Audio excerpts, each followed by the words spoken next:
Okay, there, it's off. Hey, so this is PH. I'm an executive producer and host of the Break It Down show. We had Melanie from Prelis Bio scheduled to come on the show. Of course, she's the CEO trying to save the world. So we'll figure out maybe she's running late. Maybe we'll have to reschedule. But these things happen, and so I got the chance. Let's um let's grab John for a quick catch-up show. So do you want to do the opening bumper, John? Yeah, no, not really. But this is John Leon Guerrero, co-host and race car driver of the Break It Down show, and I am uh, doing catch-up show with Pete on the fly here because we love doing these. And sometimes when you have a live environment, you know, the world has other things in mind for your guest, and you have an opportunity just to catch up with everybody and see how everyone's doing. Let me explain what Prelis Bio does and what Melanie and her crew are doing. They are working on 3D printing.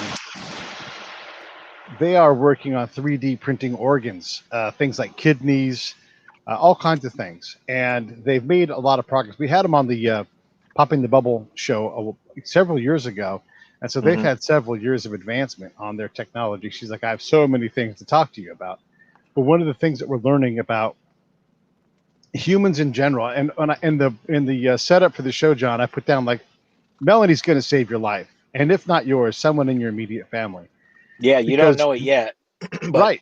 it's gonna happen. Well, most people, most by like 90%, have some form of organ decomposition, organ failure. So Sure. maybe your kidneys still work, but at what percentage? Maybe your liver still works, but at what percentage?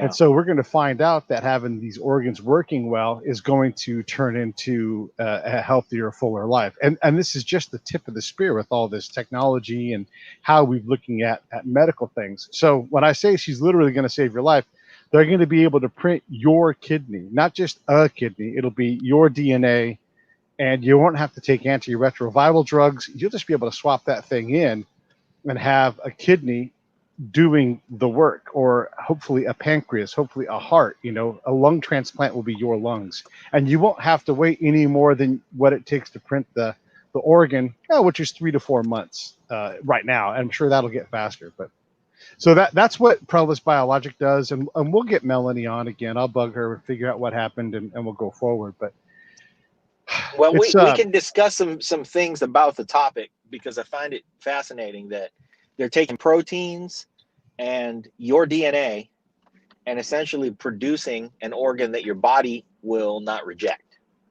right. Yep. There's the advantage, and so you're not injecting some kind of a foreign agent into your body. That's a great use of that technology. Now, let's say that we've created a situation where now we're able to eliminate, to a large degree, organ failure. What do you think is going to happen to the population? That's one of my questions I always ask is how are we going to feed these people? Everybody. I mean, we're talking about global climate change, especially here in California, where we're going to make battery cars. The thing. We don't Yeah, have enough electricity now.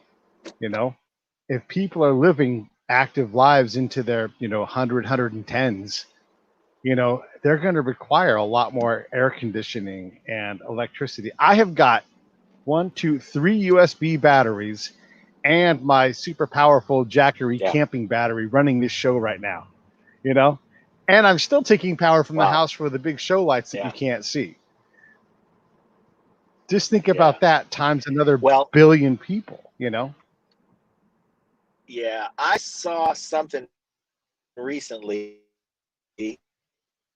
crash course, and there was a crash course on energy, and the statistics that they quoted there, like one of them was, here's how many kilowatt hours human being we consumed in whatever year, and let's say that was 50 years ago, and here's how many kilowatt hours we consume per human being in the United States now, and it was a crazy multiplier. So I don't recall what the numbers were, but they were, it was, we consume so much power now more than we did not that long ago. And, you know, we have all these gadgets. So the thing is, are we capable of producing that kind of power? That's the question. And the other consideration, though, is when there was a point in history where, you know, we went from everybody just being able to plant, and I'm talking about back in the Middle Ages at some point, maybe the 1400s. And if you lived in, you know, in the middle of Europe back then, you could just, as long as you weren't bothering anybody else, there's a plot of land, nobody's using that, you could go ahead and plant something on it and then hope that just some, you know, random grazing animal doesn't come by and eat your stuff. But it was free for you to do that. Then at some point, one of the kings decided he needed additional tax to collect. So he said, why don't we fence off all this property and I'll give it to one of these feudal, you know, lords, and they'll take it over. And now you have to, you know, you have a serfdom happening, and the feudal lord is now in charge of this land that you used to freely be able to plant on. So that seems like, man, that's bad. That's bad for the people. That's an injustice. But what ended up happening was it created order where people could say, okay, here you're doing rows of cabbage, and over here you're doing rows of corn, and you guys with the grazing animals, keep them over there. And so it hurt people's ability to be independent and make their own food, but it essentially was sort of like the equivalent to the first industrial revolution. It was the agricultural revolution. Right. And so it made it so that the same amount of land was producing a lot more food, and the opposite thing happened where we thought, oh no, all these serfs are going to be, you know, now that they can't grow their own food freely, they're in trouble. But in fact, the opposite was true. They got organized and they were able to grow much more food, and then a lot fewer people were starving to death. So back to the original question. If we are going to experience less population attrition because we're able to keep people alive by printing organs for them, then what? You know, are we going to have the resources to keep people around? Well, and so one of the questions we asked before on the show, with Sandra and I did the show, was the ethical consideration. Yeah. Yes, you can save this person's life. Is it ethical to do so? You know, if you're 80 and you're like, my life has been filled with failure, I'm, you know, yes, I want to continue to live because I'm afraid of dying, but God damn, like my life is horrible. Maybe it's time. You know, and Maybe it's time. yeah, and if suicide goes through the roof because people are like, you know, I just have to punch my own ticket now because I'm never going to die. You know, how? I mean, do you ethically create that harm? You know, if we're mentally, a lot of us not equipped. It's one thing to be born into that reality where you're going to live indefinitely because you can plan your life accordingly. I thought I'd be dead at 50. You know. Yeah. So. You have to get these two populations to work together on that. And I don't know, it's hard ethics are hard because it's not just doing the right thing, because all of these things that we can't even consider now that will be obvious later will come into play. And feeding people aside, where are they going to live? How do you provision folks who are, I mean, yes, you'll be able to get stem cells in your knee and fix your knee and get around, but we're not going backwards in time. We're not going to horses and buggies and that kind of thing. We're going to continue to go forward. So older and older people driving, and at some point, like, hey, my body works great, but my brain isn't great, but I still want to drive. All these things come into the fore when we're living to 110, 100. I mean, John, think about this. 50 years ago, dudes often died in their 50s because they drank too much, they smoked too much, and they ate crap food. We've eliminated a large majority of those problems where the things that, like that sudden heart attack, dead on the floor, hell, a lot of people survive that thing. And so what's killing us now? And then how do you get your brain and your mind to withstand the aging that you're putting it through? Because I don't know that the human mind is designed to go to 140 years. Well, there's another issue, you know. Okay, how about this? There's, let's say, you're the founding fathers. They Here's a timely topic. The founding fathers figured that if there was a Supreme Court that had justices on it who were appointed for the duration of their life, that would stem the court from being politicized. And so that sounds like a great idea. But what if you give this a thought? There is at some point in a couple years from now, it's going to be very common for the people on this court to be in their 90s. Yeah. And so they're taking to this court those mental faculties. What do you think? What do you think they would have said, or how would they have reacted? Well, how about this? The court. Okay, so there's a whole lot more people in the United States, including corporations, right? Because they're people too, than there were in the 1860s when we last set the court at 9 justices. So the capacity, there are more courts now than there were 150 years ago. So we do need more justices. And then, a mandatory retirement age is normal for anything else. So you could say this is a lifetime appointment as long as you quit by the time you're 75 or whatever it's going to be. And maybe they can go to 90. And this is in no way a knock on Justice Ginsburg, but you can't be falling asleep when the lawyers are arguing their cases, you know? Like, you can't. That's not how you judge things. Yes, there's some pro forma things. They can always go back and read the notes and all that. And they've got a staff, but you cannot fall asleep on the bench. Like it's just not a thing you can do. So That's what do not you good. do? How do you increase the capacity of the court, not to politicize it? And the other day we talked about this with Richard Lyons. We talked about, like, do you rank order judges based upon their history of decisions and put them onto a spectrum and just say, hey, a 7 died, a 7's going to be replaced, you know, and take the politics out of it. Yeah, that's an interesting thought. That is a very interesting thought. So now, where do you? I don't know if we want to delve into this territory, but why not? Sure, let's do it. If we're going to preserve the lives of a greater number of people,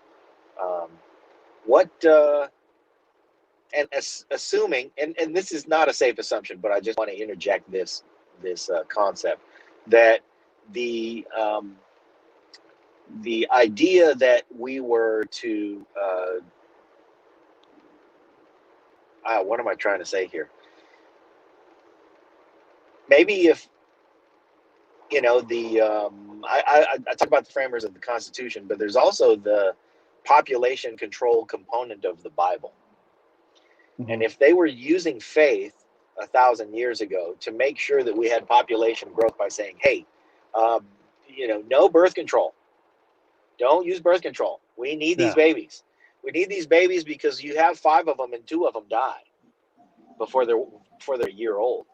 Yeah. So we need these babies. So now, if we don't need as many babies, where do you think the church stands on birth control? And is that an opinion you think will ever shift? I mean, over time, maybe that shifts. It's a pretty significant hurdle, though. I mean, because it is in some cases, 1,500, 2,000-year-old belief. Yeah. And, those are things, there's a lot of things that fall into that aren't religious at all, that are just beliefs, that we do. So I don't know. It's birth control. Because we definitely don't need people having 10 kids all the time. Do you want to have 10 kids? Great. Here's what, as a community, as a society, we expect of you, Yeah. How about this? You have to have a license to have a gun. You have to have a license to drive a car. You have to have a license to cut someone's hair. Yep. But you do not have to have a license to make a human. Yeah. Uh-huh. You can't drink until you're 21, but you can have a kid. You can't drink at 21 because your brain doesn't work right, but you can have a kid. Yep. You know? Be responsible for a life. Yeah. Yeah.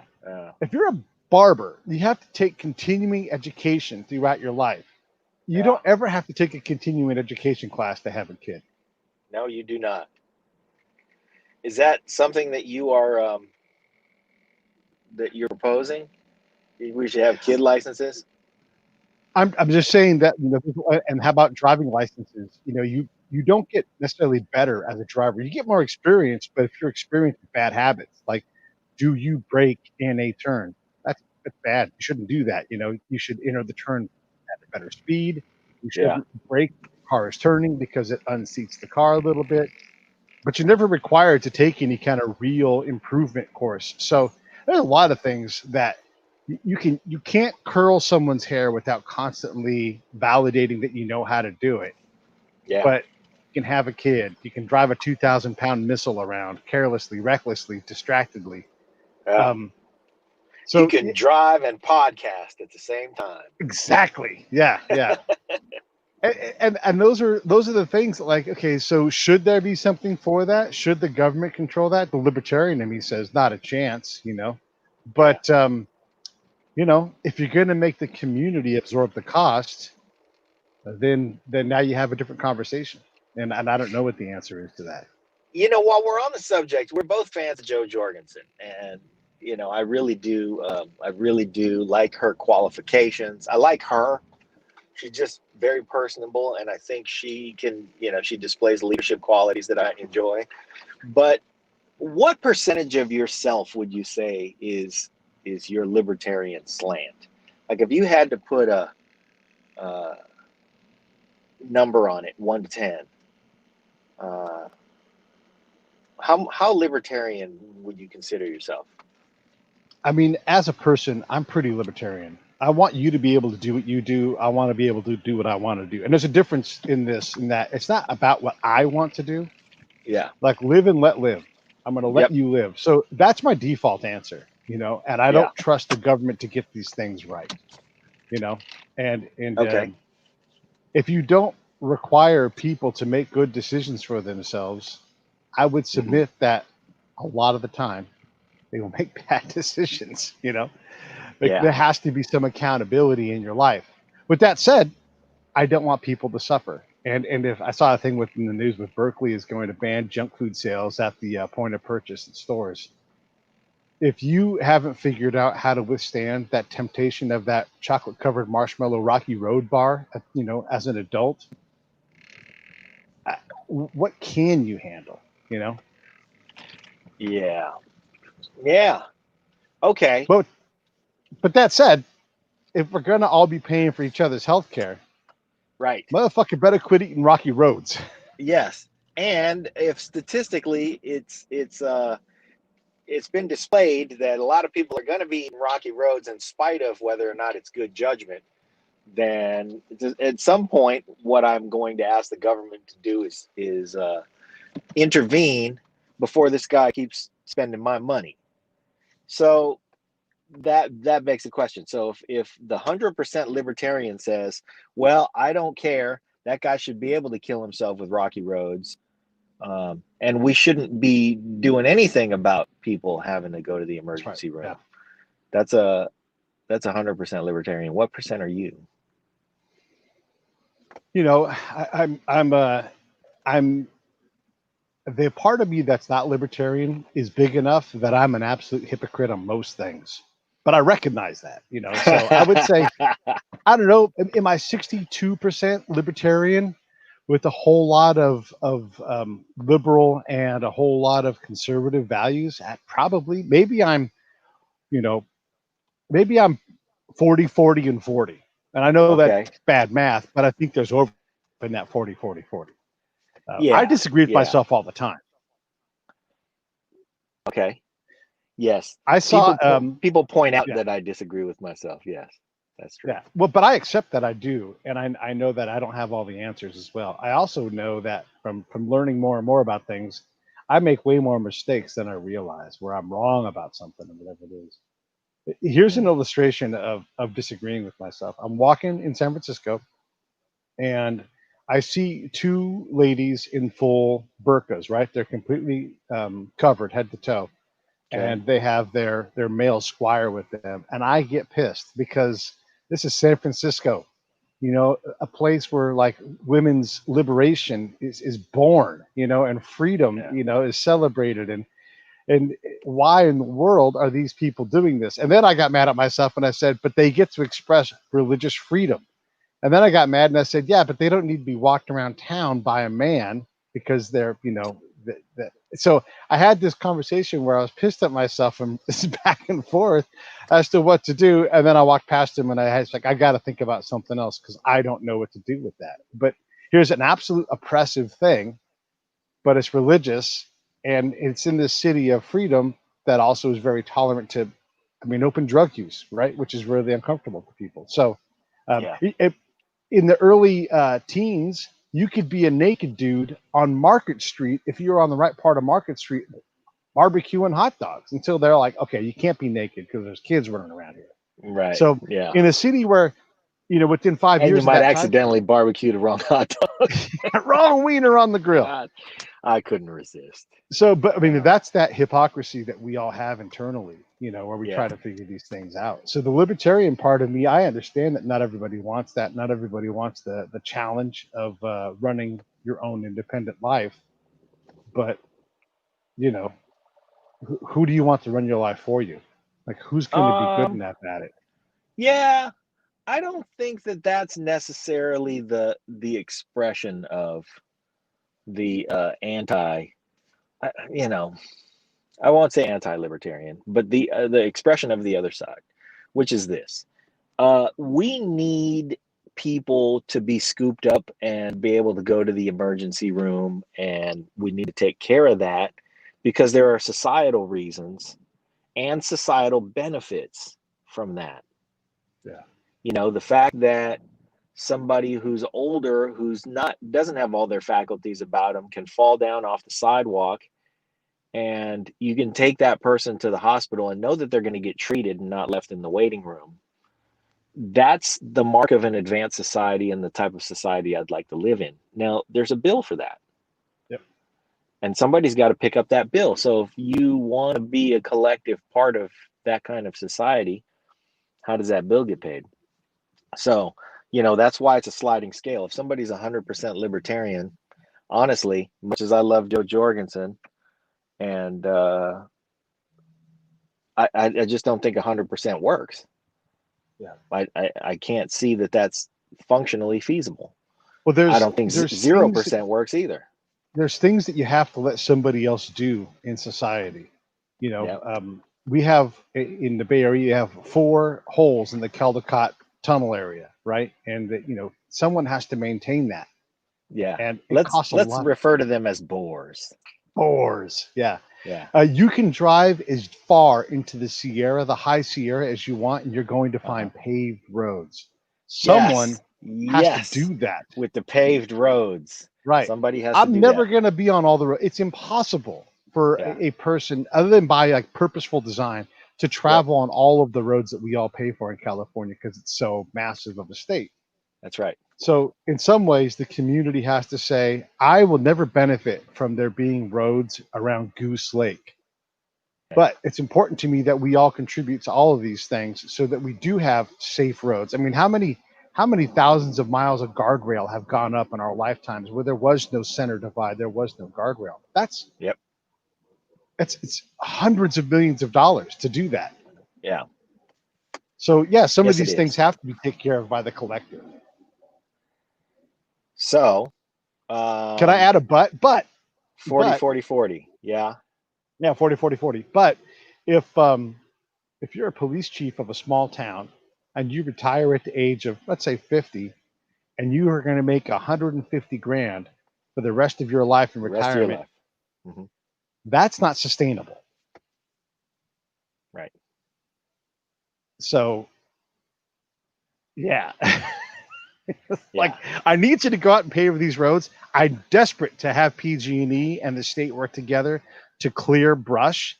But you know what it takes to take a dude, put him in a truck and say, go way the fuck over that way and clear all this brush Clear that brush. Don't hurt yourself. Don't cause a fire. You know, Do a make good sure job. you brakes. You know, Yeah. whew, that is not easy work. That is And you come back in know 7.5 hours. Yeah, yeah. right. And if you get in trouble, your cell phone may not work. So let's send you with another guy. Okay, Uh-huh. fuck. Now we got a 2-man crew. You know. This guy's job to hold the rope, Yeah. Exactly. right? And a 2-man crew, let's Mhm. face it, in this day and age, a 2-man crew is $2,000 a day. Yeah. Yeah. You know, you're going to send them out, you're going to insure them, you're going to outfit them with gear, you're going to put hard hats on them, all that business. That's Yeah. $2,000 a day. And And these are guys you're unsupervised workers. right. Had And to they climb don't, ladders, yes. work around electricity. Uh-huh. Yeah. Okay. Electricity. How about wild animals? Because they're in Uh-huh. remote locations. One of them might get bit by a snake. You Yeah. know, there's just all kinds of things. And so now you're talking about, wow, this is becoming a more and more expensive endeavor. Yeah. Yeah. And by the way, the guy's out there trying to prevent a fire, but he's got a spinning metal blade and he's trimming grass. At some point, you're going to hit a rock, you know, Right. and Right. and It start the very thing doesn't that need to be obsidian. right, It doesn't need to be flint. right, But yeah. yeah, I heard something the other day about a farmer who was cutting his lawn, and his neighbors were going by, and they'd say, "Hey man, you're not supposed to be cutting your lawn today. It's high fire day," and he'd tell them to go screw themselves. And then he started a fire. This happened. I want to say this happened in Oregon, hmm and the fire ended up being, some ungodly amount of money, $50 million to fight or whatever. But of course, they've got maximums on things like that, and so the maximum they could find this guy was $500. And so they fined him $500. That's, it's a deterrent supposedly, but um, yeah, individuals. There are certain acts that individuals commit that are terrible for the rest of us that they can't pay for themselves. So we have to have a collective.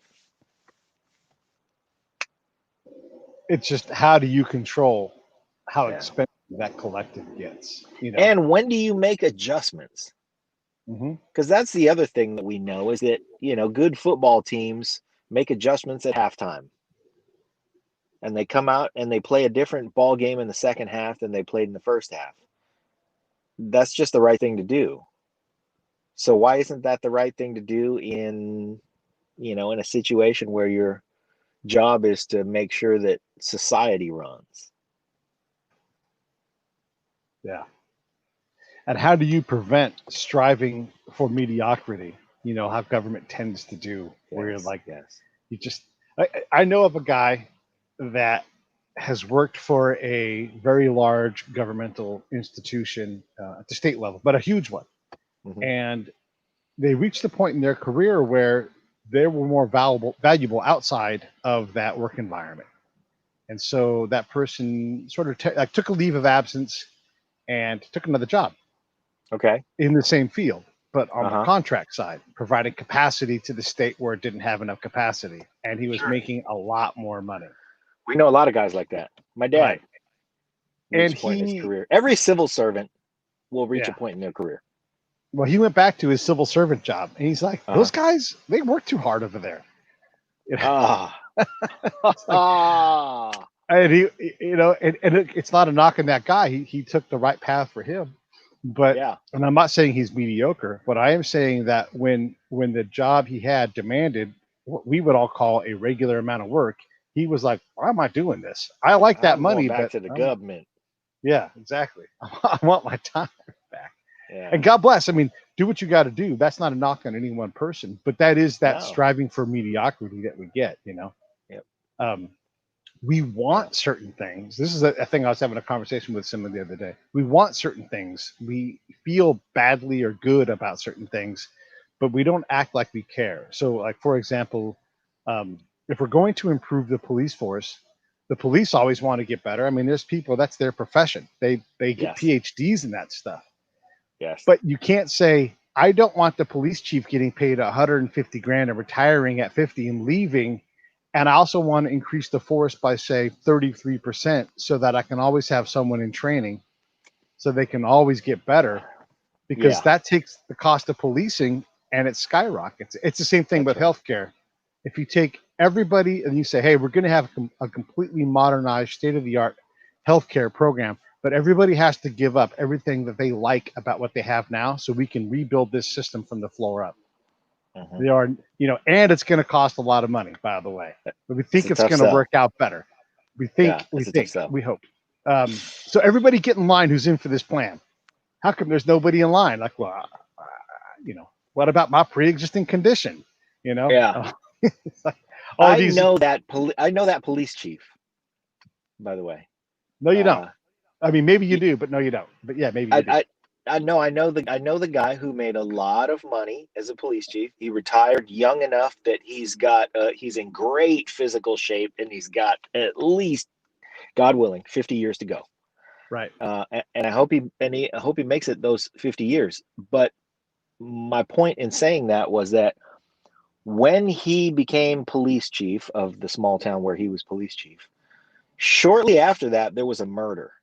And it was the kind of murder that would make you statewide news, if not national news. And Okay. so he was immediately thrust into the spotlight where the saying or doing the wrong thing, and by the way, thrust into the spotlight while still having to actually perform the investigation on the job. Or, he wasn't the one performing the investigation, but he was the police chief. So he's in charge. And I guess the long and the short of it is that you want a guy who you're paying $150,000 at that point to be in charge of that, because that suddenly is a very big job. And it doesn't seem Yeah. like, oh, this sleepy little town's never going to have why do we have such a, but the reality was that this guy had led an exemplary career. He actually became a lawyer. I'm giving away who he is for anybody who lives in our town. Yeah. He became a lawyer while he was a cop. And so he remained a cop, but went to law school, passed the bar, was admitted to the bar, and was actively. So everybody who says, hey, I know the law, copper, and here's what I say, that guy could legitimately say, I am also a lawyer, so don't Yeah. press your luck.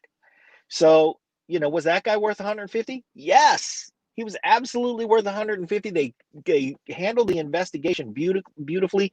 They managed the media landscape in that situation in that small town beautifully. Everything happened great.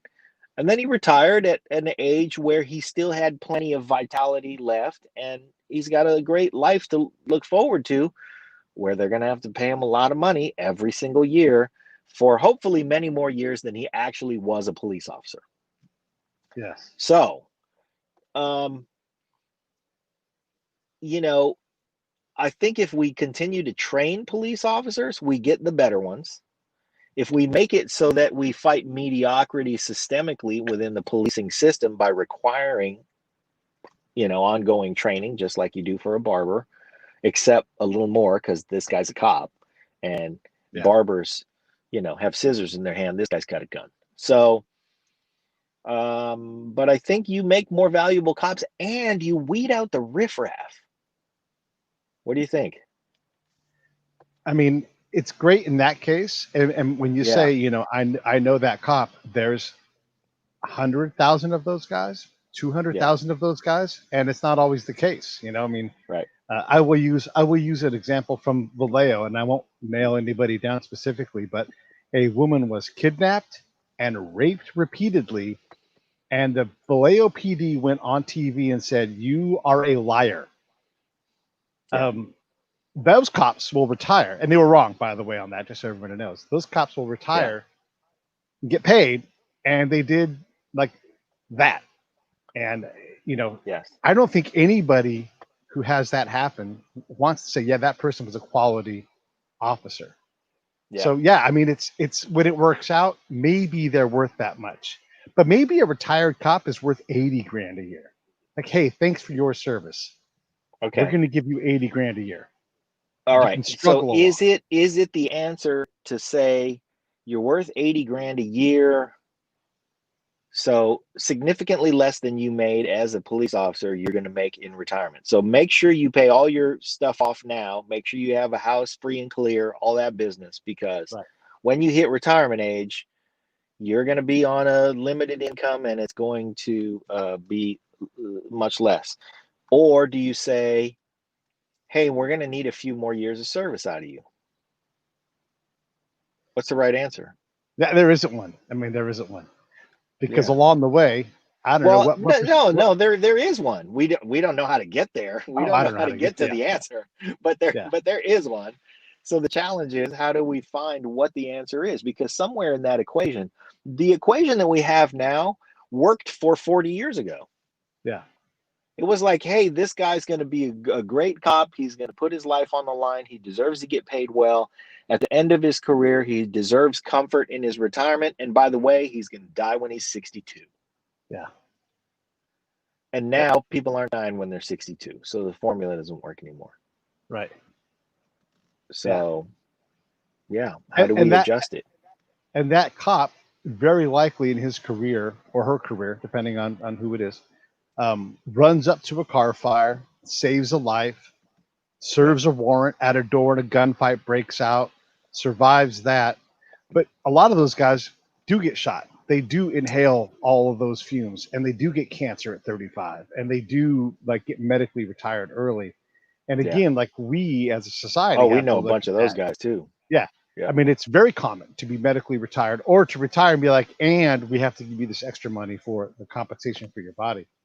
You Yeah. know, these things get to be really expensive. And when you look at what it costs and the duration and that most lengthy retirements, I mean, yeah, you have to pay cops well. They have an impossible job, but we have to figure out, what it is we expect of these guys. Because again, this isn't work we want to do. It's easy to say you should shoot someone, and you shoot, I shoot. You should shoot someone in the arm to disable them. Like, Yeah. okay, Right. Sure, that's viable. if you stand still, I will shoot you in the arm. I can hit Yeah. that spot. Stick your arm out, by the way. You just stick your arm out. I will get there, but I'm Hey, those running. people behind you off in the distance, get them Yeah, out of there. Now get stick your arm out. clear that out, and don't be shooting Yeah. back at me when I'm trying to shoot you in the arm. Right. Yeah. These impossible situations we put these guys through, that also costs a lot of money, and there has to be. And this is not. We have to have, we have to improve constantly how we police ourselves. Mhm. But we also have to understand what it means to be in a crisis situation all the time and what that does to someone's psyche. You know, when your Yeah. body hurts because you chased a guy over a fence, you didn't really get injured, but your body's beat up, you take a pill, you drink at night. You see the worst of Yeah. humanity every day, The day after worst of day, humanity. you know? Yeah, that takes a special kind of constitution, and so you want to attract the best talent. Yeah. I mean, we mentioned Jerry on the show pretty often, and Yeah. Jerry's been my dear friend for decades. And we met in our 20s. We're in our 50s, so we've been friends for some 30 years, and we've been through a lot of things together where we saw each other every day. And sometimes he'll tell me a story about something that he encountered on the police force, like, oh yeah, we found a dead guy in his house. We did like a welfare check on somebody. Their neighbors hadn't seen him. The newspapers were piling up outside, and somebody said, hey, maybe we ought to take a look and see if Larry's okay. And so they had to force entry into Larry's house and found Larry, sitting in his easy chair, but he had been decomposing for 2 weeks. Yeah. And sometimes it's natural causes, or sometimes they had found somebody who had been murdered or whatever. And he will tell me these stories every once in a while, and it'll be one that he hasn't told me. And I go, wow, that's absolutely terrible. That had to haunt you for a long, long time. I can't believe you never told me that story. And he'll say something like, yeah, you remember that day when we took so and so out for their, we had a martial arts program, so we knew a lot of teenage boys, and when they reached their age of maturity, we would take them out for dinner. So a lot of 21st birthdays got celebrated. And sometimes he'll tell me, oh yeah, remember when we took so-and-so out for his 21st birthday? That was the day. It happened that day. And I was like, that absolutely horrendous occurrence took place, and I saw you that night. Yeah. And had no idea. Think And about so this how too. many things Yeah. get bottled up, you know, Yeah. by our veterans, our police officers, all the people who see the worst of humanity. Yeah. We also know Speedy Cop. Every And once in a while, just you tell me something and I go, Jesus, really? Sorry, didn't mean to cut you off. Speedy Cop was talking about Speedy Cop is a DC Park Police, which basically means he's the DC police force. And Yep. he was talking about what they were dealing with the riots. And I'll call them riots because there's protests and there's riots. They're definitely different things. And Yeah. I'm like, how are you guys holding up? And he's like, well, several dozen people are in the hospital or have just been let out of the hospital. And these are cops. Yeah. Several dozen. Dozen. Yeah. Yeah. And so you're the next guy. You got to go back to work the next night when they're throwing frozen water bottles at you. And you're in combat. I mean, that's conflict. That's someone openly trying to, you're defending their right to do this. And you're the one that's going to pay the physical cost. And don't you dare lose your temper. Don't you dare Can't do overreact. that. Nope. Don't you dare have it look like you did those things. Yeah. That ain't easy work. And that's not what a demonstration is supposed to be. You know, so you're putting people in the hospital. You're purposely trying to harm people by throwing bricks and shit at them. That costs money. That's that guy's occupation. Yeah. Yeah. And again, this isn't about the ability to protest. It's about the ability to riot and what that costs for these cops. And that doesn't forgive bad cop behavior. But when you look at all of the variables, the decision tree that a cop has to go to and the things they have to deal with and the defund or the refund or the changing allocation of things, that's all great in a permissive environment. But you run into a hot family fight and you don't know until you're there. That's not a place for a social worker. That's a place for a guy who does jiu-jitsu in the side and has a baton and has mace and has fantastic negotiation skills, because they go with all those tools and they're still not properly equipped to go deal with that. And unless you're a social worker that can roll with someone who, or, you know, like if you can't physically put your body on someone else and shove them against the wall and say, you better calm the fuck down. Yeah. You know, social workers are definitely not trained to go hands-on very often. Yeah. But and escalate and then de-escalate in an instant. Yes, in an instant. And so these are things that have to be navigated all the time. So I get the argument to defund the police if what you mean is that you are taking away money for policing because you're reassigning those tasks to somebody else. Right. And that means that what a police officer will be required to do is go hands-on all the time, because now he's not going to the calls that, oh, the kitten's up a tree. You don't call the cops for that. Yeah. You know, because everybody defaults to, well, call the cops, dial 911. And sometimes it's a medical emergency, but anything short of that, it's like, who do you think is going to answer that call? Well, if we defund the police, we're going to have to fund another something else arm of government to do whatever the job is. Yeah. So I'm for it if that's what we're going to do with the funds that we defund. But I really like Andrew Yang's idea that every police officer should be a blue belt in jiu-jitsu. Yeah. I think that's just a great idea. I mean, that's the more training bucket, right? How do you develop that capacity? And also be way better at using your weapon. You know, like standing still, feet flat-footed and shooting paper at 10 meters is not a good representation of how you use your weapon in a conflict. In the field, yeah. Right. So we know you can put rounds down range and hit paper. We know that. All right. Can you have your heart elevated? Can you walk and shoot? Can you run and hide and have to take, you know, can you shoot off the pavement purposely to disable somebody? Can you shoot around off a hood of a car to slow it down, but go into the, you know, there's a lot of techniques that can be taught and trained. Yeah. but that They costs just money. don't. Yeah. Yeah, they don't, because they don't got the time, the money. And by the way, every time someone goes into a training situation, someone gets hurt. You know, whether they get shot in the foot or they're doing jujitsu. And look, Jocko rolled with another guy one time and broke his neck on accident. Sorry, I broke your neck. Yeah. That's what a blue belt means. Snapped ligaments, broken arms, all that shit will Yeah, a happen. blue belt means that things happen, but a blue belt isn't rolling with Jocko. It means You you're know? rolling with another blue belt who's like, I put you in an arm bar, you didn't tap, and oops, sorry, Yep. I broke your arm. That will Yeah. happen. It will sometimes. It will. You know, my black belt is not in jiu-jitsu, but I've horsed around with a lot of Yeah. jiu-jitsu. And the thing is, the more advanced you get, the better you get at playing around. And so, the accidents happen with the white belts more than they happen with the blue belts. Sure. Because by then, I got that trick tendon. I've done this 1,000 times. I've had my ass handed to me 1,000 times. Yeah. I know when that trick tendon, I'm tapping.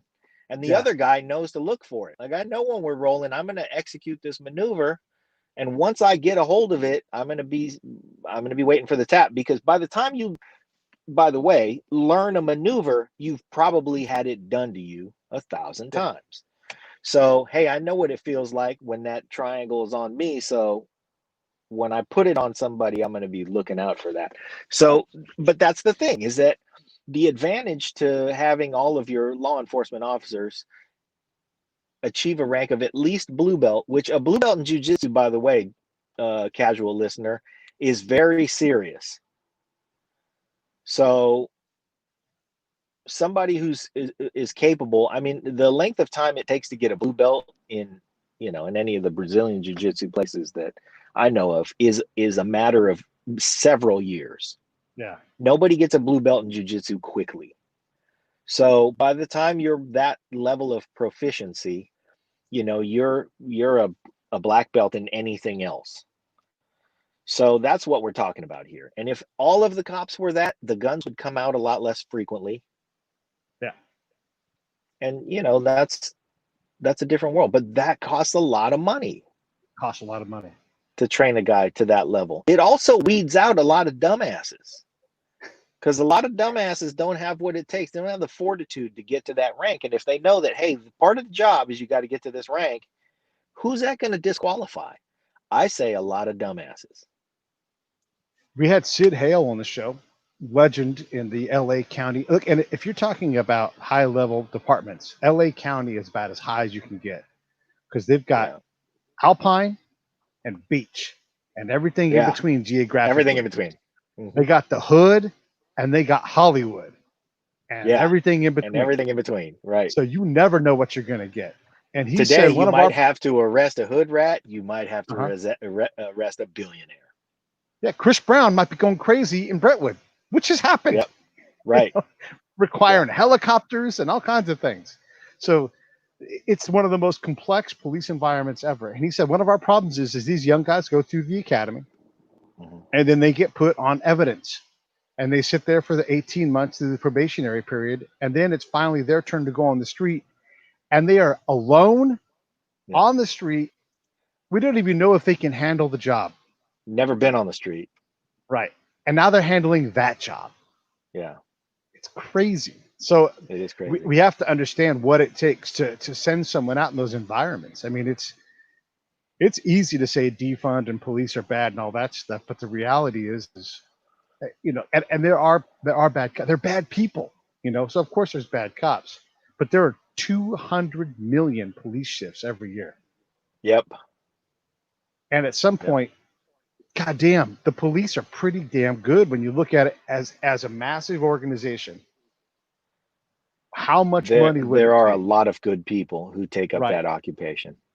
And to improve it by 10%, can you even do that? Can you even make a department across the board that much better? And then, by the way, how do you measure that?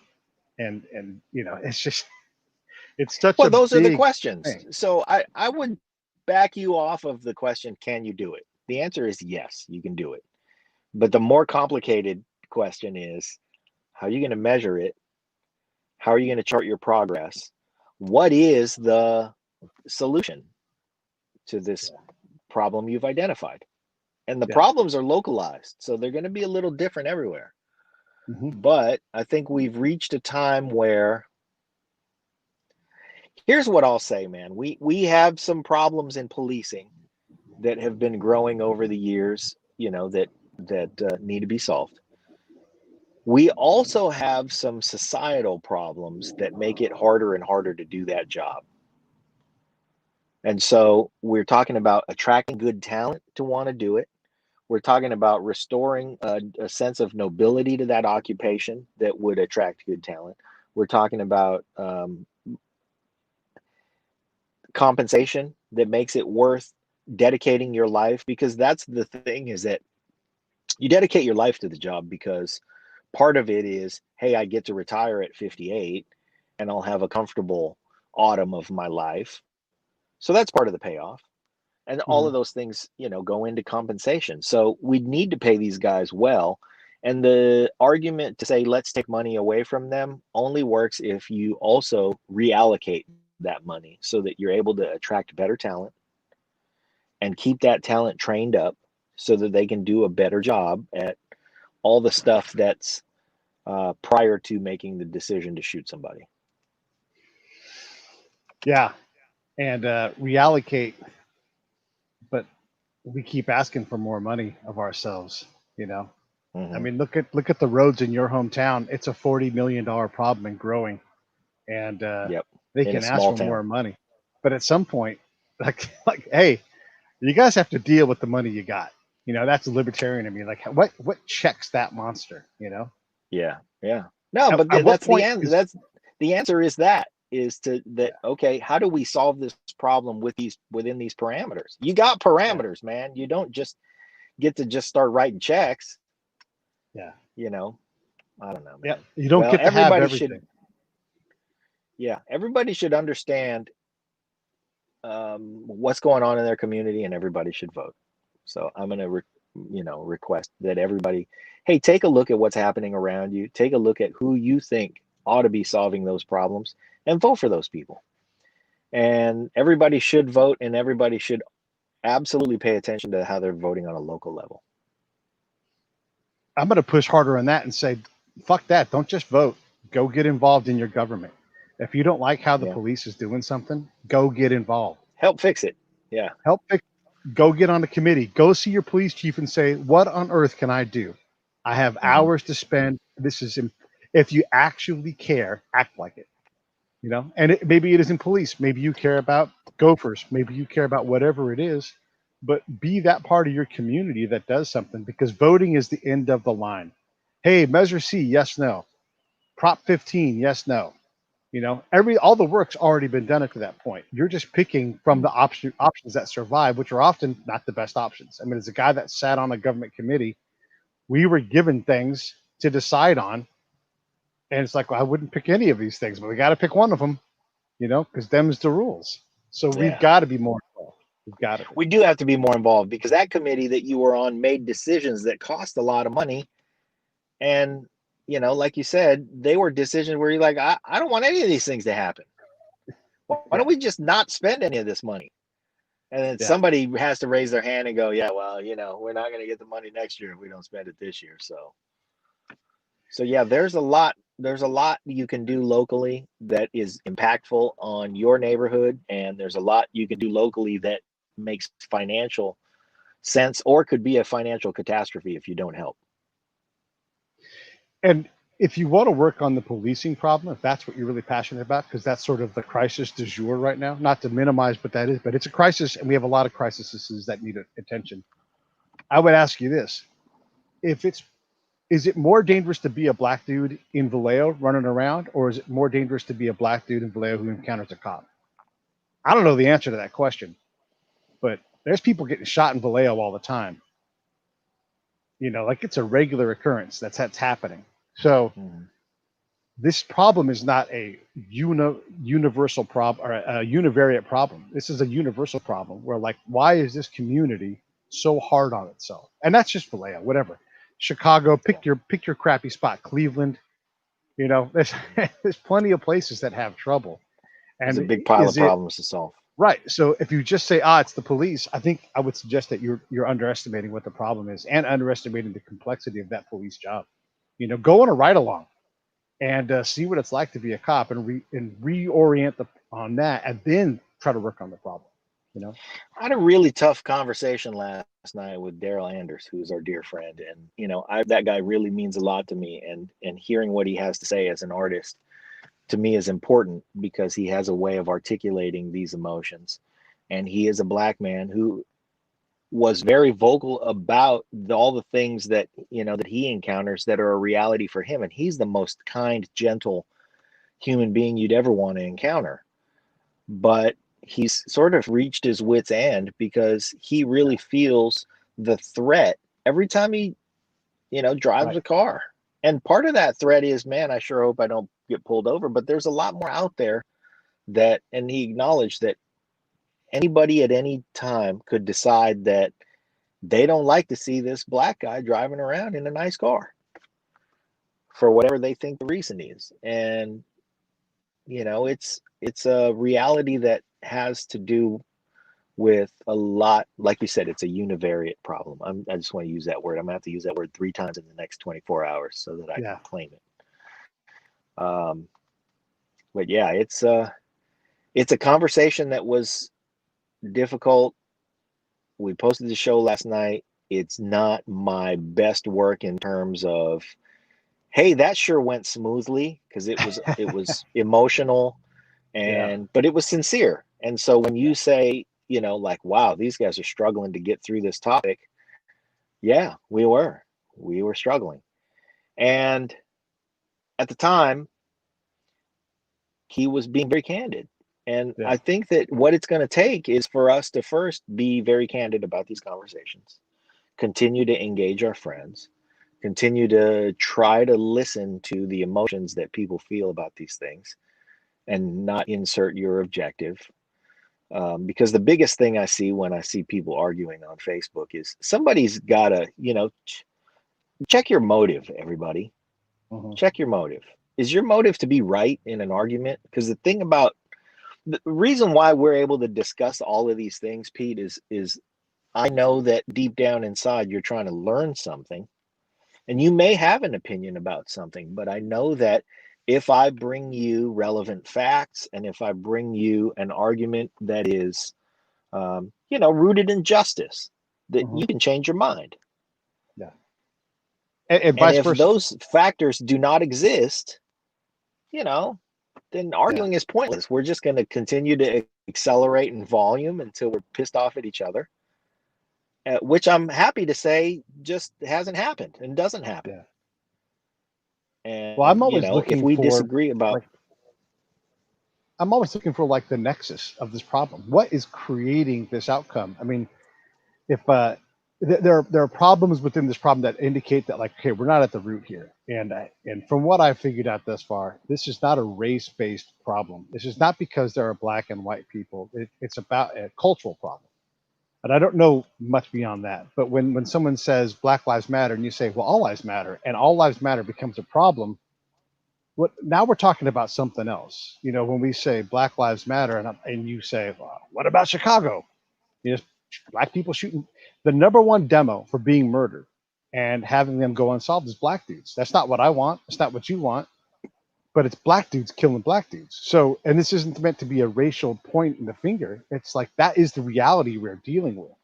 So, if Black but that lives is do a matter, like, reality. right, but it is the driving reality, I think, in this case. So if that is the case, how do we deal with this problem? How do we reduce Well, violence in the black there's the community? separator. That's the separator. If you think Hmm. that's the driving reality, that is a very harsh reality. But to discount a person's feelings when they are someone who doesn't live in Chicago, they live somewhere else. Yeah. And by virtue of being black, they feel more endangered every day, all the time, than other people get to feel, which, you know, in my view, is valid. I don't live in Chicago. Yeah. I think, you know, based on upbringing and culture and my taste in things, I am practically steeping in the Black experience. I love funk music. I grew up in the dawn of hip hop. I had fat laces.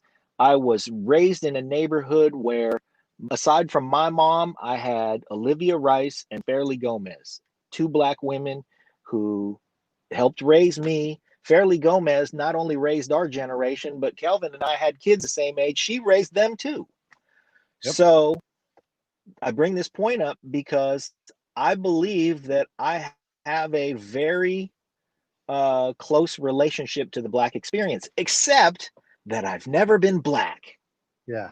And so I can say, well, yeah, I know a lot about the experiences that Black people face, except for being Black.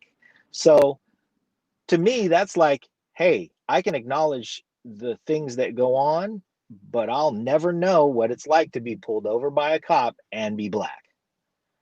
That I will never know. So as much as I can roll down the window and say, hello, officer, I love hip hop and I love, you know, Fat all the laces. things that are Black culture. I love fat laces. He's not going to treat me the same way as he's going to treat a person when he sees the window rolled down and there's a Black man sitting in the driver's seat.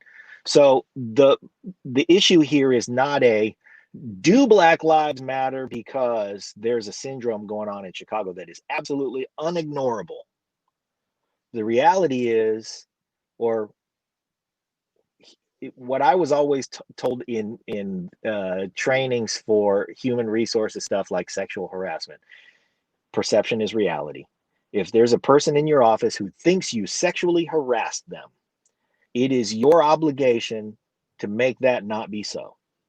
Mhm. So if a woman raises her hand and says, man, I don't like the way that you treat me and the way you look at me when I walk in and you look me up and down and you say my skirt sure looks nice, how come you never compliment the quality of my work? You just compliment the outfit I'm wearing. That is a problem for me, not for Yeah. her, to solve. So when the Black Lives Matter sentiment is simply to say, we would just like acknowledgement, we being, again, a person that, you know, is not necessarily living in Chicago. Do we discount, just because Chicago exists in the terrible circumstance that it's in, do we discount a person who lives in, you know, another city where that's just not the case, but they get treated differently because they're Black? Because right now there are a lot of people who do not feel like their life matters as much. So my job as a person who's not Black is to stand up and say, you know what? Black lives matter. They Mhm. absolutely matter. Does that mean, does saying broccoli is a vegetable mean that other vegetables are any less of a vegetable? No. When I say that Black lives matter, do I mean that white lives do not matter? No. I am just acknowledging that a certain segment of the population right now feels in their heart that their life does not matter as much as other people, and there's empirical evidence that would persuade them to feel that way. And so, does it hurt so bad just to say, yes, let's start by saying that Black lives do matter? And if we can all matter without saying, well, you just said redheads' lives matter, what does that say about Guamanians? It doesn't say anything about Guamanians. All we've said is a thing in the plus column, and it's not a negative sum game. Because we say Black lives matter doesn't mean that other lives do not or matter less. But there's a Unless you hurting say all population lives right matter, now. and then we have, that's where the problem comes in. When you say, but all lives matter, But you who know, says all lives matter? And this is just like the Chicago argument. When people say all lives matter, what many people who say that is, stop saying that Black lives matter. but I'm not saying that. I'm saying all lives matter. I know you're not. Let's, but and here's the thing: is like the Chicago thing is important. It is an example. You know, if we really care about Black lives, and I think we should, because Black males are paying a disproportionate part of this cost. They are the most likely people to be killed violently. Let's act like it. Let's work on these things, and then what do we do here on the show? Like we'll have Sid Hale describe the police existence, his reality. We're also going to have Daryl on, and Chris Thomas King just wrote a whole album about the experience. So we have to look at these conversations to understand where we're at. But we as a community have responsibilities, and the Black community has a responsibility. You know, when we look at like that social media movie, that horror show, and how we're influenced by what we see purposefully, you know, and how that can set our mind on a certain thing. All of these things create this cultural problem that we have. So if we can get better input, if we can look at the empirical data and we can understand where the problems are, we can start to put energy in where we can make the biggest difference. I mean, we really can do that. We have the ability to measure these things. But if we can't get past race, and if we can't get past all lives or Black lives, let's just say that I'd love to see less violence. And let's be honest about all of this stuff. It's not wealthy people getting shot by cops. It's a class problem, if anything. So poor people lives matter. You know, we can look at where the problem is. And it's like when we could talk about Breonna Taylor, who was the other person? Who was the next person? Who was the person before that? Like, let's not just focus on race. Let's focus on this problem of, you know, what does it mean to have use of force go against you as a person? And if there's a pattern, let's work on that pattern. But if we get hung up on whose life matters, let's just start by saying we have a problem with violence in the police, you know, or how people are treated or how they're perceived about how they're treated. And then you get these multivariate problems and you realize, okay, this is not going to be as simple as saying defund the police or whatever it is. If we focus on race, it's so emotionally charged, it rots out the logic, it rots out the science, it rots those things out of what the problem is. If we start with race, you can always bring race in. If you start there, you don't get anywhere. You don't get to solve the problem because you're just looking at one aspect of it.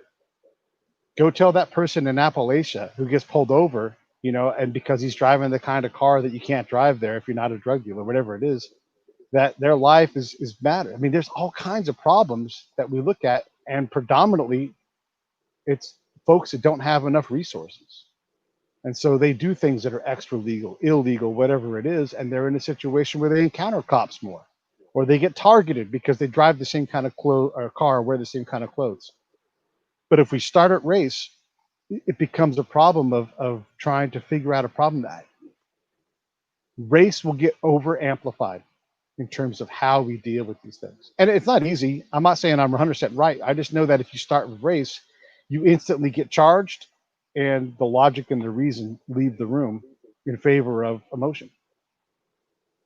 Who gets charged if you say Black Lives Matter? I mean, that's the beginning of the conversation. So when you Yeah. say that, okay, then you say, yeah, but all lives matter. Like, I don't like violence. I don't want, you know, Okay. police harming people. Who? I mean, that's my question to you: is who gets charged when you say Black Lives Matter? I say this sincerely because I have a lot of Black people in my life. Their Yeah. lives matter to me, and for 400 years in our country, Black lives have mattered less than other lives. Now, are there other categories of people who fit in that segment? You know, Irish people's lives didn't matter in New York for a long, long time. There are Italian people's lives didn't matter in New York for a long, long time. There are a lot of, we could go through, Native American lives didn't matter. And I will acknowledge all of those people. All I'm saying is that right now, I'm going to acknowledge that Black lives absolutely matter. Now, what I'm saying is now let's start the conversation. I've made that statement. I'm not afraid to make that statement and then start the conversation, because we had 400 years where they mattered a lot less. So that's all. I just want to answer that particular concern that's felt by a lot of people that I personally know and love, and say that also is a concern that we're going to address as we look at all of these problems. And again, there's no life that I'm saying matters less, but I am simply acknowledging that for a long time, Black lives have not mattered the same. They have not. And that's bad. And for us to fix our society, let us acknowledge that. And then what else must we acknowledge? Because I'm willing to acknowledge it all. Native American lives did not matter as much for a very long time. Let us also fix that problem. I'm not afraid to say and proclaim and feel these things. So, but but you can't be exclusive when you say it, right? So I'm Black not. Lives. I'm not being exclusive. I shouldn't say you. We I'm as a being group, inclusive. right? But if you say, "But all lives matter to me," I want to fix this problem for anybody who's suffering or going through injustice or can't create generational wealth. That is not a negative thing. And it's looking at the problem in a way that gives you chances to look at something else. If you start to divide people up by how people perceive them or how they perceive themselves, you will only create division. You can't put intolerance into a system and expect something tolerant to come out.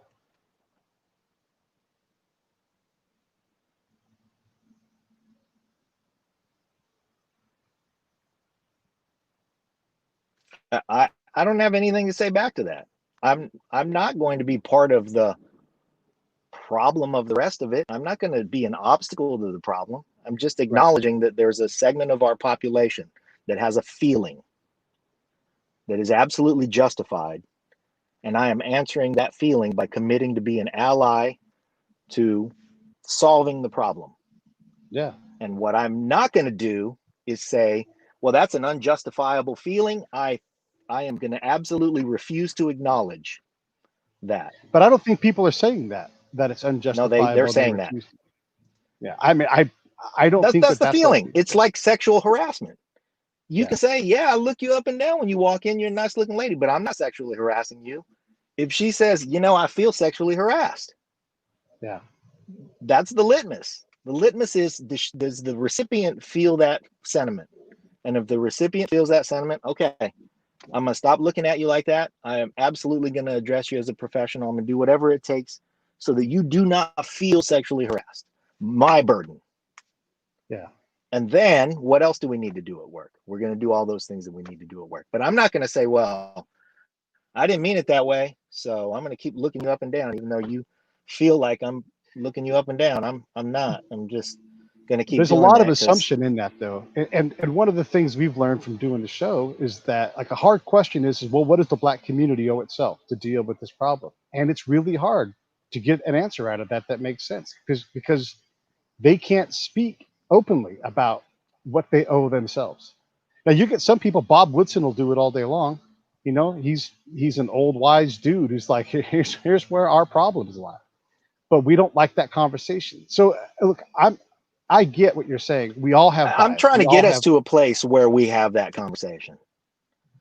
And you're saying, well, there's resistance. Well, the reason for the resistance is because we fail to acknowledge that for 400 years, Black lives have mattered less than other lives. Yeah. Well, I mean, again, if that's where the conversation starts, I think it creates problems for getting to somewhere positive, because it eliminates a lot of things that are Yeah. vital to the Well, conversation.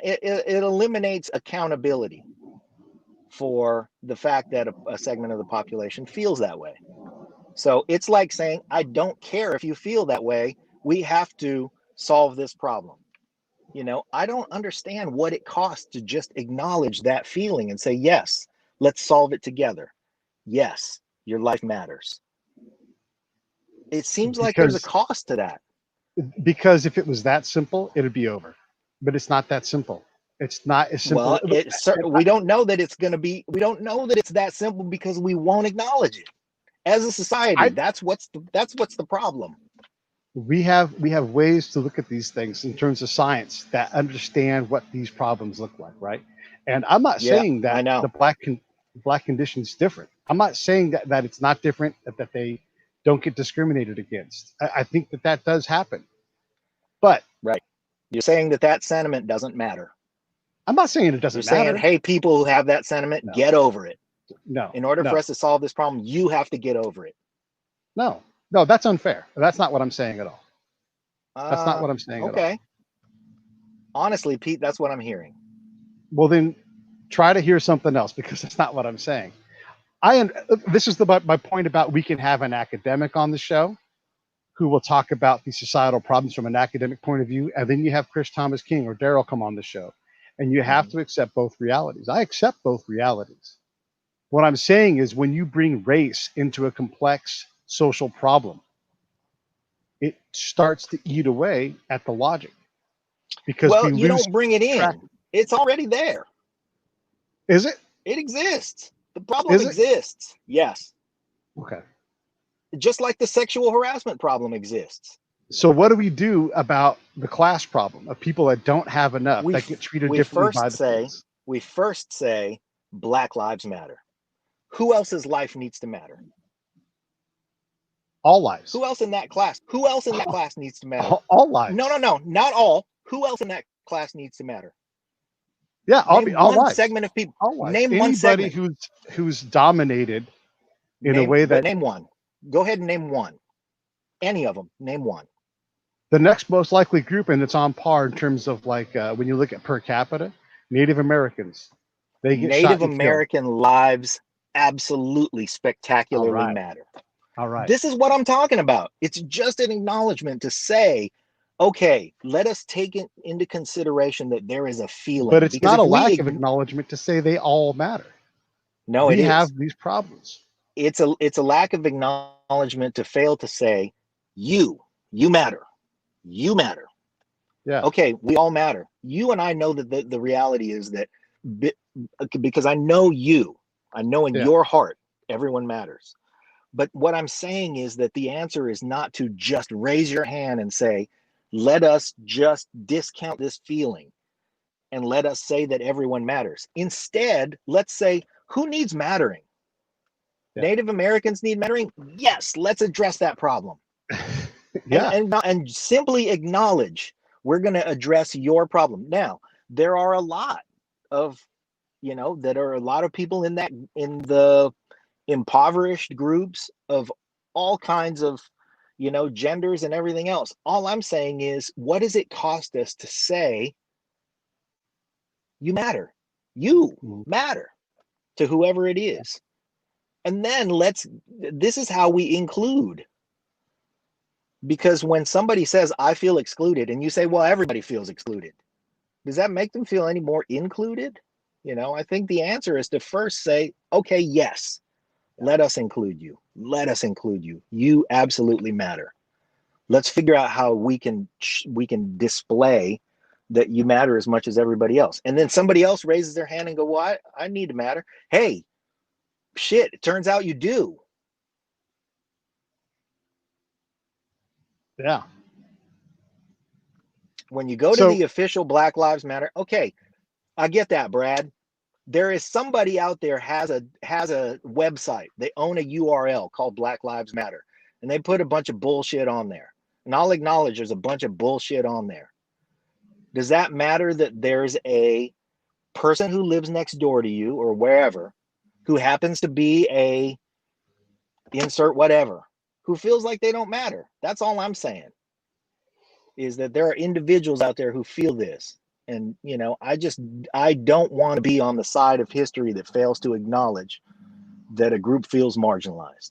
But you don't get to pick your side of history. You just have to act down where you need to act. And again, this goes back to this whole thing. If we actually care, we have to act like it. We have to take action in the way that allows us, fuck history. That's not for us to decide. How do we move forward? I know, but when history does get decided, I want to say that I acted in my conscience, and my conscience says there are individuals who feel a certain way. I don't want them to feel like that. Yeah, that's all. I mean, I don't know what to do about someone feeling a certain way. I can't change that, and I can. You can't. Okay, I don't know. You can. I don't know. You can, because you do it all the time. Everybody you interact with, you change their feeling about something. Yeah. You influence. You're an influencer. But I can't pick a specific thing. Yes, I create affects and I create emotional responses for sure, and hopefully I do a good job of that. I also I do a shitty job sometimes too. But again, like if we start with a racial premise, well, we start to lose track of what the problem is and how we deal with it. What steps would it take to make someone who's Black feel like their lives matter? I mean, maybe, okay, so let's say Hey, your life matters. You know It what? really does. I don't know, but I'm gonna find out. Yeah, good, I'm gonna find out. good. Yeah, You I know, mean, I'm not gonna ignore it. I'm gonna find out. but I don't think people are ignoring it. I'm certainly not ignoring it. You know, I'm Mm, exploring the whole complicated mess. You know, I want to okay, understand. Yeah, I do absolutely believe that you're sincere about that, Pete. I absolutely know you're sincere about that. But there are a lot of people out there who are saying all lives matter so that they can avoid it. I mean, the same in the reverse is true for Black Lives Matter folks. There's a whole lot of people saying that to push a racial narrative that doesn't need to be there. I mean, that's people. That's just a people problem. Yeah. So, When we uh, undermine people because of their race, when we do prejudicial racist shit, like do white supremacy or black the things that supremacy, happen or all the time. ignore the Yeah. fact that there are Hmm. billions of Asians. I mean, from Yemen to Timor Leste, there are a lot of Asians, and we never talk about that shit. You know, we just lump them all together and we ignore it. But we got a lot of folks that matter, but we have to act like it. I mean, if we care, and it's okay to say, I don't got time for that. I care about the whales. Whales matter to me. That's all I got time for. You guys sort your own thing out. We all get to do that here. But I don't think it leads to a path if we focus on race as the first problem. Let's deal with it. Why do these communities, whatever it is, and it's usually again low income communities, why do they struggle more? It's not what I want.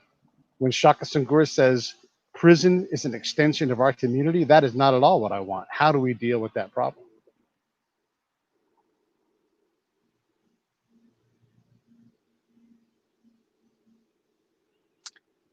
Yeah. I don't know.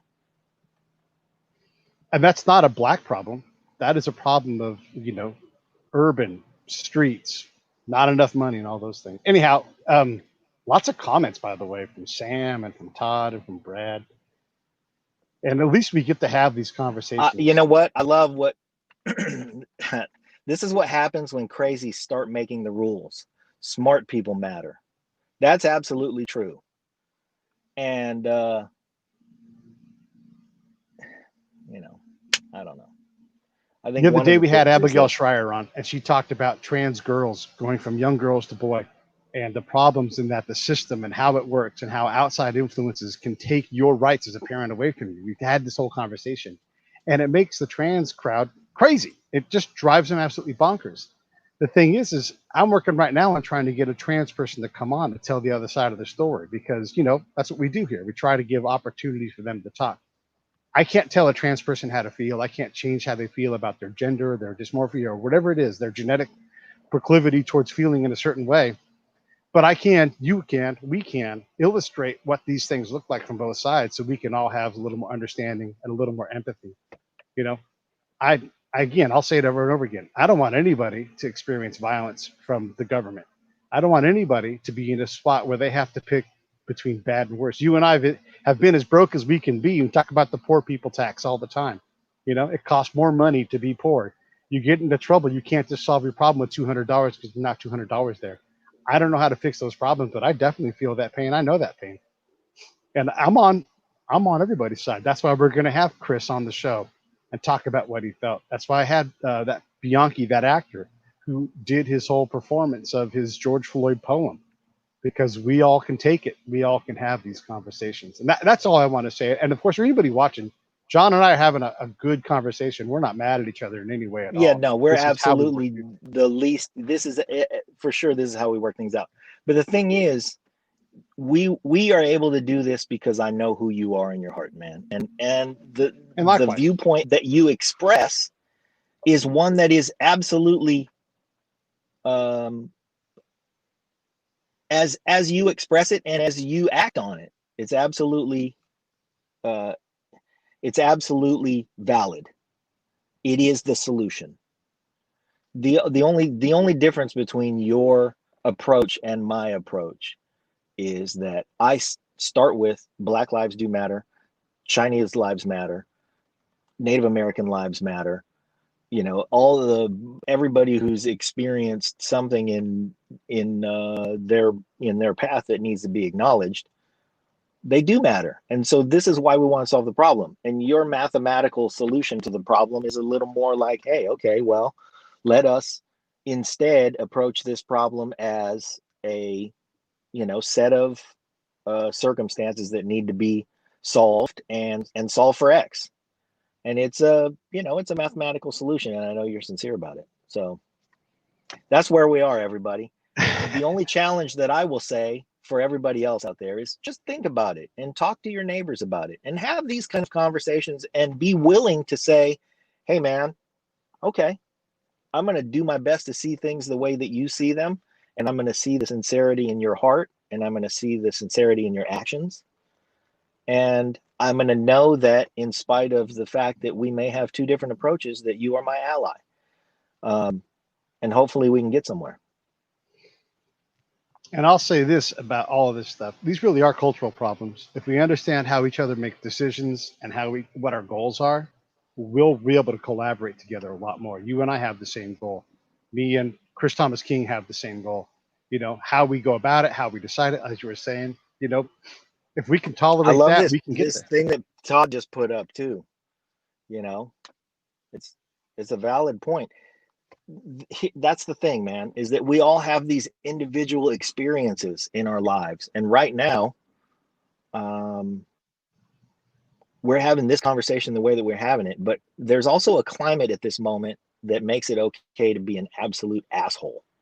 And what I'm trying not to be in conversations with you and other people is an absolute asshole. And I know that you always avoid the assholic path as well. But there are a lot of people who carry an asshole card, and right now it's kind of okay to carry an asshole card.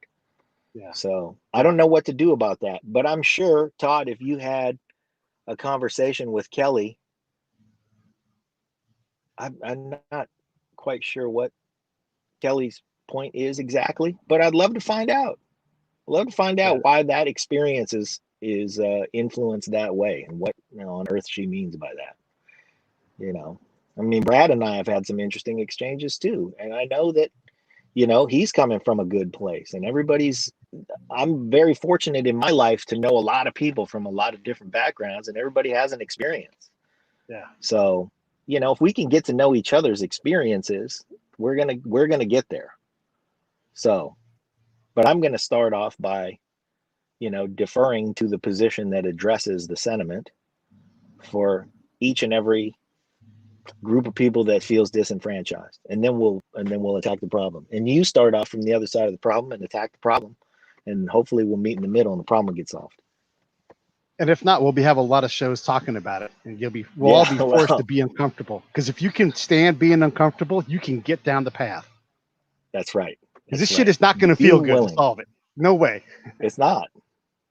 No, there's no way that it's going to feel good. It's going to always be emotional. Hey, we've been on for almost an hour and a half, man. And it's hot as fuck in this tent right now. It is. It's hot as balls in this car too. All right. I'm gonna stop this recording. Stand by. Let's get out of here.